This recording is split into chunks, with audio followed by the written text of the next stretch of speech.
My name is Jane, and I want to share a story of how my faith was tested in ways I never imagined. I lived in a peaceful town in Oregon, surrounded by cozy homes and tree-lined streets. My life had always been simple yet fulfilling, filled with love, family, and friendship. My days were spent balancing work, spending quality time with my husband Michael, and sharing moments of laughter and secrets with my best friend, Emily. Emily was more than just a friend to me, she was like a sister. Our bond was strong, forged through years of shared experiences and mutual trust. Michael, my loving husband, was the cornerstone of my life.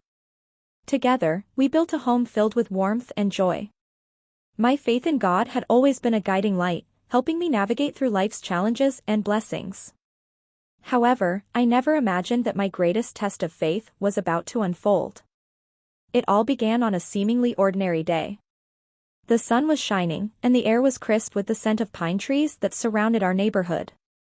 I had just finished my morning routine, preparing breakfast for Michael and me before heading to work. As I sipped my coffee, I couldn't help but feel a deep sense of contentment. Life was good, and I was grateful for all the blessings I had.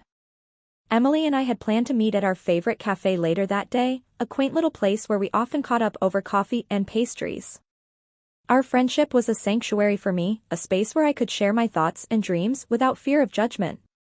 Little did I know, the tranquility of my life was about to be shattered by a revelation that would test my faith to its core.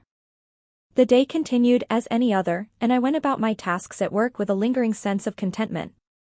However, as evening approached, an unexpected event occurred that would change everything. Upon returning home, I found an envelope in my mailbox with no return address. Curious, I opened it to discover an anonymous letter that would shatter my world. The letter was detailed and shocking. It described how Emily, who was also Michael's co-worker, had been having an affair with my husband. It painted a vivid picture of betrayal, mentioning their secret meetings during work hours. The letter revealed that Michael and Emily often left work early to meet at a small motel on the outskirts of town. They thought no one noticed, but their secret was out. The anonymous sender claimed to have seen them together, laughing and holding hands, acting like a couple. The letter concluded with an apology, stating that I deserved to know the truth. The letter read, "Dear Jane, I am writing this because you deserve to know the truth. Michael and Emily have been seeing each other behind your back. They often leave work early to meet at a small motel on the outskirts of town. They think no one notices, but their secret is out. I have seen them together, laughing and holding hands, acting like a couple. You deserve to know what is happening. I am so sorry to be the one to tell you this, but you need to know the truth." My heart sank as I read each word, each sentence a dagger to my soul. I couldn't believe that Emily, my confidant, and Michael, my husband, were betraying me. I felt devastated and bewildered, questioning every moment we had spent together. The pain and confusion were overwhelming, and I felt as if my world was crumbling around me. In that moment of darkness, I turned to the only source of strength I knew, my faith in God. I prayed for guidance and clarity, hoping to find a way through the pain. Little did I know, this journey of betrayal and forgiveness would not only test my faith, but also lead me to a place of healing and new beginnings. The shock from the anonymous letter left me reeling, but I knew I had to confront Emily and Michael. The next day, I invited them both to our home, under the pretense of having a casual dinner. My heart pounded as I prepared myself for what was to come. As we sat in the living room, the atmosphere was tense. I looked at Emily and Michael, searching their faces for any hint of guilt.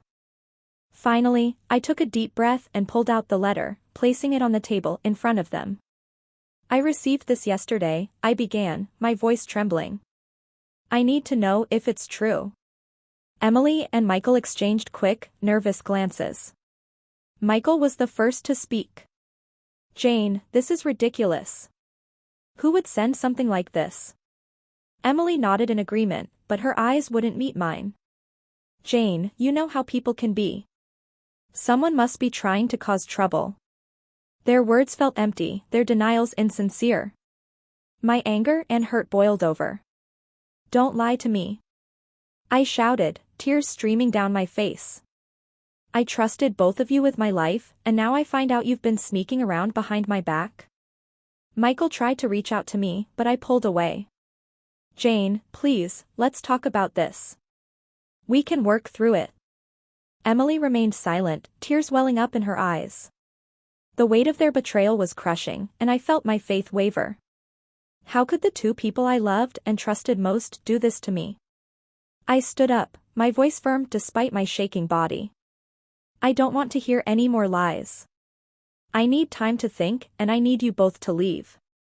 Michael started to protest, but I cut him off. Just go. I need to be alone. As they left, the silence in the house was deafening. I collapsed onto the couch, sobbing uncontrollably. My world had been shattered, and I didn't know how to piece it back together. In that moment of despair, I turned to prayer. I asked God for strength, for guidance, and for the ability to forgive. It was the beginning of a long and painful journey, but I knew that with faith, I could find a way to heal. The days following the confrontation were filled with anguish and confusion. I felt lost and betrayed, my heart heavy with the weight of Michael and Emily's deceit. Seeking solace, I turned to the one place where I had always found comfort and guidance, my church. One evening, I attended a service, hoping to find some peace in the familiar hymns and prayers. As the congregation sang, I felt a glimmer of hope. After the service, I approached Pastor James, a wise and compassionate man who had guided our community for years. Pastor James, may I speak with you? I asked, my voice barely above a whisper. He looked at me with kind eyes and nodded. Of course, Jane. Come, let's sit and talk. We found a quiet corner in the church, and I poured out my heart, recounting the betrayal and the pain it had caused. Pastor James listened intently, his expression thoughtful and empathetic. Jane, he began gently, what you're going through is incredibly difficult. Betrayal by those we trust is one of the hardest trials to endure. But remember, God is always with you, even in your darkest moments. I wiped away my tears, feeling a small sense of relief from sharing my burden. How can I ever forgive them, Pastor? The pain is unbearable. Forgiveness is not an easy path, but it is a path that God calls us to walk, he said. It doesn't mean forgetting or condoning their actions, but rather, it's about freeing yourself from the hold that anger and resentment have on your heart. Pray for strength and guidance. God will help you find the way. Leaving the church that night, I felt a flicker of hope. Pastor James's words resonated with me, and I realized that seeking answers and solace was a journey I couldn't undertake alone. I needed my faith and my community to help me heal. I began to attend church more regularly, immersing myself in prayer and scripture. The members of the congregation, sensing my distress, offered their support and encouragement. One evening, during a prayer group meeting, an older woman named Margaret approached me. Jane, I've been praying for you, she said softly. I went through something similar years ago. If you ever need to talk, I'm here. Her offer of understanding and solidarity touched me deeply. Over the next few weeks, Margaret and I met often, and she shared her own story of betrayal and forgiveness. Her strength and faith inspired me, and I began to see a glimmer of light at the end of the dark tunnel. As I sought answers and guidance, I slowly started to find my footing again. The pain of betrayal was still there, but my faith provided a foundation to build upon. I realized that forgiveness was a journey, one that required patience, prayer, and unwavering trust in God. Through this process, I began to see the possibility of healing and new beginnings. The path ahead was still uncertain, but I knew I was not walking it alone. God was with me, guiding me every step of the way. The weeks following my intense search for answers were a time of profound reflection and soul-searching. My daily prayers had become a source of strength, and the support from my church community was invaluable. Yet, there was still a lingering feeling of uncertainty and unresolved pain that gnawed at my heart. One night, as I sat in my living room, the quietness of the house pressed heavily upon me. I decided to immerse myself in a long, fervent prayer, seeking clarity and a sign from God. Kneeling by my bedside, I poured out my heart, laying all my pain and confusion before Him. Lord, I whispered, tears streaming down my face, I am lost and broken. Show me the way. help me find the strength to forgive and to heal. In the stillness of that moment, a sense of peace began to wash over me, a tranquility that I hadn't felt in a long time. It was as if God's presence filled the room, providing a comforting embrace. Suddenly, a thought entered my mind, clear and unmistakable: forgiveness is the path to true liberation. I opened my Bible to a passage that Pastor James had recommended to me, Matthew 6 verses 14 to 15. For if you forgive others their trespasses, your heavenly Father will also forgive you, but if you do not forgive others their trespasses, neither will your Father forgive your trespasses. The words resonated deeply within me, illuminating the path I needed to take. That night, I made a decision. I realized that holding on to anger and resentment would only continue to poison my soul. I needed to forgive Emily and Michael, not for their sake, but for my own healing and my relationship with God. The next day, I arranged to meet Emily and Michael separately. My heart raced as I prepared myself for these difficult conversations, but I knew it was a step I needed to take. I met Emily first, choosing a quiet park where we had spent many afternoons together. She arrived looking anxious, her eyes filled with guilt and regret. "Jane, I don't know how to start," she began, her voice trembling. "I'm so sorry for everything I've done. I betrayed your trust, and I can't even begin to ask for your forgiveness." I took a deep breath and looked into her eyes. "Emily, what you did hurt me deeply, but I have come to realize that holding on to this pain is only hurting me more. I am choosing to forgive you, not because what you did was okay, but because I need to let go for my own peace and healing." Tears streamed down Emily's face as she nodded. "Thank you, Jane. I don't deserve your forgiveness, but I am truly sorry." Later that day, I met Michael at our home. The atmosphere was tense, filled with unspoken words and heavy emotions. Michael looked at me, his eyes full of remorse. "Jane, I don't know what to say. I know I've broken your heart, and I can't undo the hurt I've caused," he said, his voice breaking. "Michael," I replied, my voice steady despite the turmoil inside me, "I have decided to forgive you. It doesn't mean I've forgotten what happened or that the pain has vanished, but I need to let go of the anger and resentment. I need to heal." Michael looked at me, astonished. "I don't deserve your forgiveness, but I am so grateful. I am truly sorry for everything." As I walked away from those conversations, a weight lifted from my shoulders. The pain was still there, but it was no longer suffocating. I felt a sense of liberation and a renewed connection with God. I knew the journey of forgiveness and healing would be ongoing, but I had taken the first crucial steps. Through this revelation and decision, I learned that forgiveness is a powerful act of faith. It is not about excusing the wrongs done to us, but about freeing ourselves from the chains of bitterness and allowing God's love to fill our hearts once more. The act of forgiveness brought me a sense of peace I had not felt in months, but it did not erase the consequences of Michael and Emily's actions. The journey toward healing was still ongoing, and I had to face the repercussions of their betrayal head-on. As weeks turned into months, the reality of my situation became more apparent. Michael and I had grown distant, the bond we once shared now fractured. Despite my decision to forgive him, the trust we had was shattered, and rebuilding it seemed an insurmountable task. Emily, too, kept her distance, respecting the boundaries I had set. One evening, I received a call from Emily. Her voice was strained, filled with a mixture of sorrow and desperation. "Jane, can we meet? There's something I need to talk to you about," she pleaded. Reluctantly, I agreed to meet her at the park where we had first discussed forgiveness. The place held a bittersweet significance, a symbol of both the betrayal and the beginning of my journey to healing. When I arrived, Emily was already there, looking worn and anxious.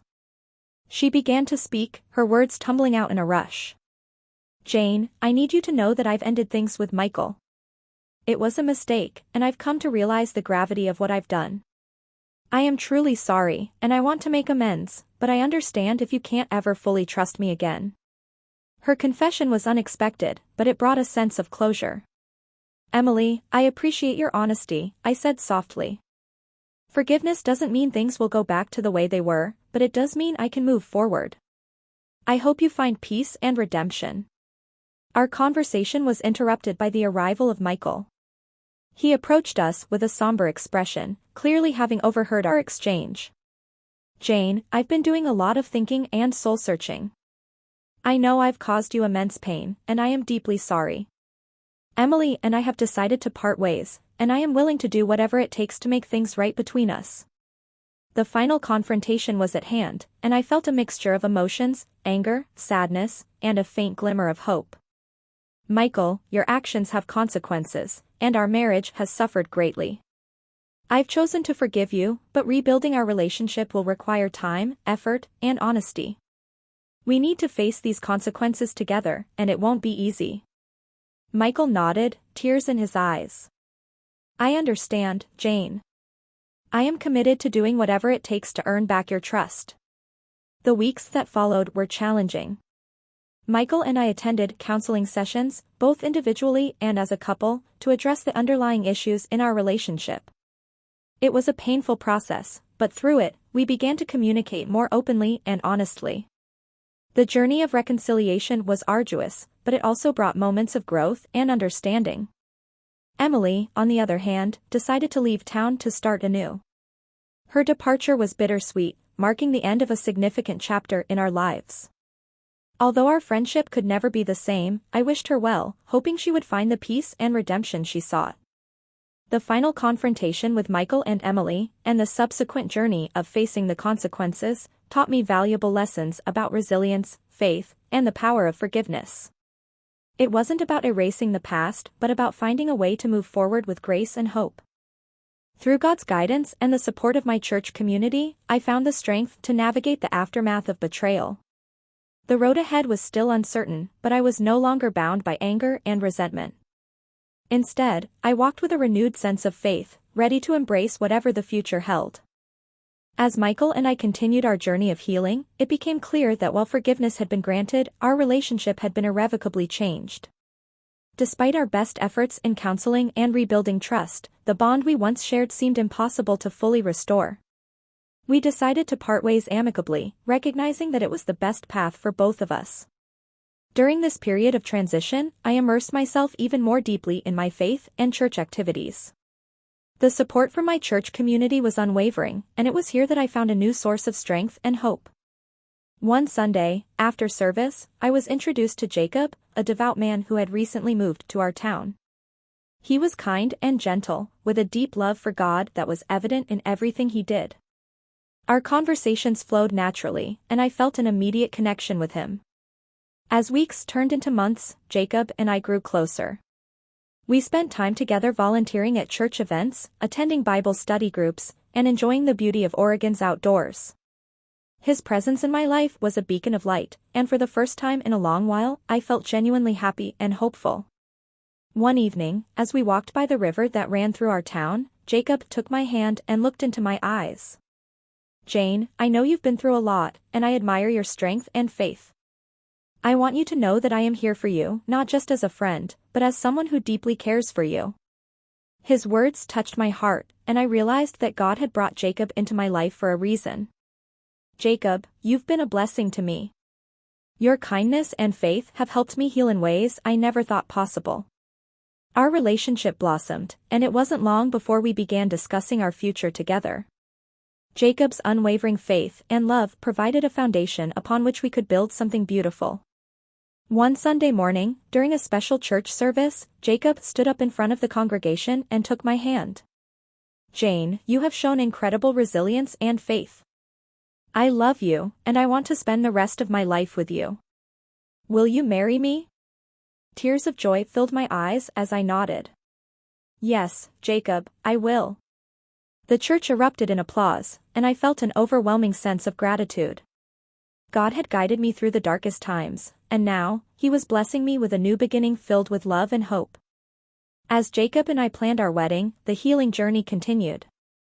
Michael and I remained on amicable terms, and he supported my decision to move forward with Jacob. Emily had moved away, seeking her own path to redemption, and while our friendship could never be the same, I wished her well. Through this resolution, I learned that forgiveness and faith could lead to incredible transformations. The pain of betrayal had been replaced by a deeper understanding of love and resilience. Jacob and I looked forward to our future together, built on a foundation of faith and mutual respect. With God's guidance, I had navigated the trials of betrayal and emerged stronger, ready to embrace the blessings of a new chapter in my life.